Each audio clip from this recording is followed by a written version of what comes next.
the great palace of Oyo lived three queens: Oba, the brave and peace-loving first wife; Oshun, the cunning and gentle one; and the fierce Oya, strong as the wind itself. They all loved the same man, Sango, the god of thunder. He was a powerful warrior and a rich prince, but in the house of thunder, not all storms come from the sky. A long time ago, in the great kingdom of Oyo, there lived a queen like no other. Her name was Oba. She was beautiful and strong. Not only was she the first wife of Sango, the mighty god of thunder and fire, she was also his calm, his courage, and his strength. Oba was born into a noble family from a nearby land, known for her wisdom and honor. And from a young age, she was brave, patient, and wise. Her courage led her to train in the royal court of Oyo, where she learned the ways of leadership and defense. It was there that Sango first saw her. Her movements were steady, her voice calm, and her strength was balanced with grace. He was drawn to her patience, her quiet power, and her gentle spirit. He courted Oba with respect, and she accepted him, not for his power, but for his passion and his purpose. When they married, the drums of Oyo beat for 7 days and 7 nights. Everyone was happy for the couple, and together they ruled with balance, thunder and calm, peace and fire. When Sango rode to war, Oba stood beside him, and when he returned, her embrace suited the storms within him. In the ancient times, powerful men were known to have several wives. People from far and wide would bring their daughters to men of great riches and power, so that they can be provided for, so that they can be protected. Sango was no different. He was a powerful warrior and a rich prince. He had three wives: Oba, his brave and peace-loving first wife; Oshun, cunning and gentle, the second wife; and the fierce Oya, strong as the wind itself. And though Sango cared for all of them, whispers of jealousy began to drift through the palace. In those days, Sango's love for Oba burned bright. He often called her to sit beside him in council. Her calm words were cooling to his fiery temper, and at festivals, he would place coral beads upon her neck and her hair. "Behold, my queen, the strength behind my crown." Sango was very pleased with Oba, but in the quiet corners of the palace, the jealous eyes of the other wives watched. They saw how Sango favored Oba, how his eyes always seemed to search for hers first, how her voice could calm him when theirs could not. And so their jealousy began to grow, soft at first, and then with time it deepened. Oshun, though envious, was able to hide her envy with grace. Oya, fierce and proud, did not hide her displeasure. She would complain loudly to Sango and quarrel with Oba. Oshun was not a warrior like Oba and Oya, but she was very clever.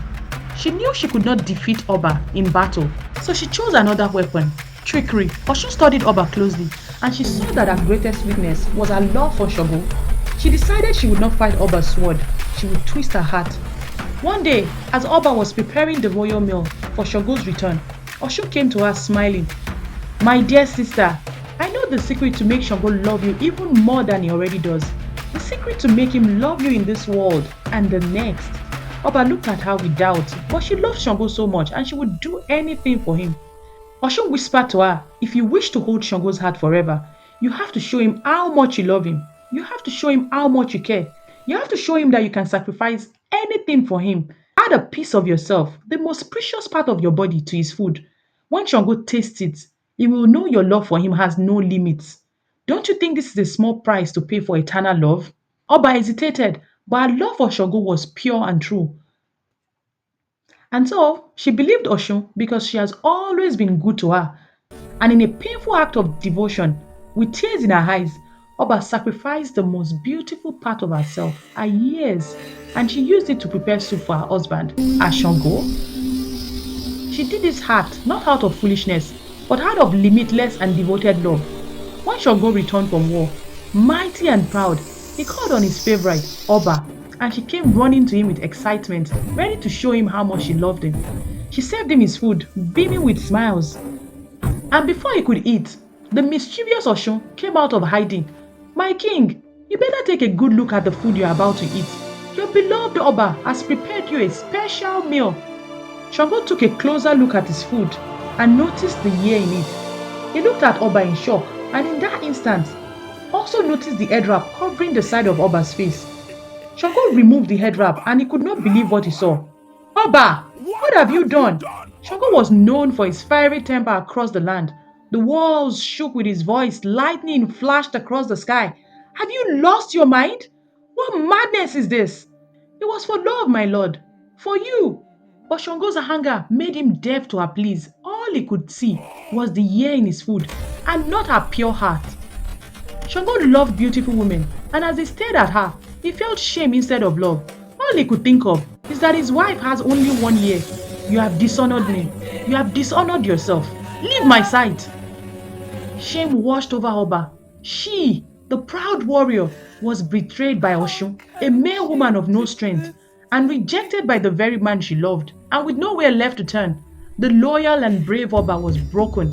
She ran from the palace, leaving behind her beads, her crown, and her name. And as she ran, her feet bled. Her tears were so heavy that when they fell, they carved new paths. She cried out to Olodumare, the creator, please turn my pain into something pure, something eternal, since my love and devotion was too great for this world. The heavens answered, the ground trembled, and her tears turned into rivers on the earth. Her body shimmered and melted into her own tears. Her sorrow became water, and from that moment, the river Oba was born. Her spirit flowed through it, strong, fearless, and endless. And where the river Oba meets River Oshun, their waters twist and turn in anger. It is said that Oba continues to be angry with Oshun, who deceived her. River Oba continues to rush through the land, a powerful reminder of a queen whose love was too great and whose spirit could not be contained by the earth. And to this day, the people of Yoruba land say, when the waters of Oba rise, she remembers her pain and her love still flows. Every ripple is her heartbeat. Every drop tells the story of love, jealousy, and rebirth. Her story reminds us, even the purest of heart can be hurt by envy. But from pain can come power, from tears can come strength. So the next time you stand by the river's edge, close your eyes and listen. You may hear a voice in the water whispering softly, may your love be wise and your heart never blind. And though our story began in sorrow, it lives on in beauty, in the river that never stops flowing. This story teaches us that love should never cost you your peace or your dignity, and true love is built on patience, trust, and wisdom, not sacrifices that brings pain. So don't forget to like and subscribe to the channel, and tell me in the comments, did Oba's sacrifice prove our love, or was our pain the only outcome? And until next time, keep your head up.